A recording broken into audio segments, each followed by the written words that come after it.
Welcome back. You are now looking at the comment area inside of a card in a team-related board. And as you know, all discussion activity in Trello happens at the card level.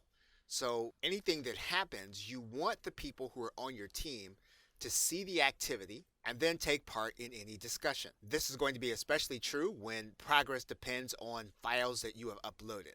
But there are going to be a few things that you're going to need to do to make sure that the possibility for discussion takes place. First, you'll want to go into your profile area, and then you'll want to go into your profile settings. You'll want to make sure that your notifications, at minimum, happen as often as possible so that you'll get the notification and you can decide on when you want to answer the discussion.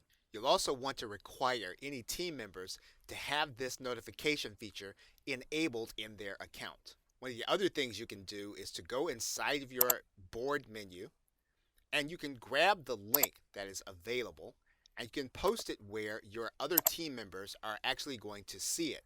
If your other team members are using a website or internet, you will be able to use this link and they'll be able to access the board if they have access to the content through the Trello team invitation. You can also share at the card level. By going into the card and clicking share and more, you're going to notice that there is an embed here.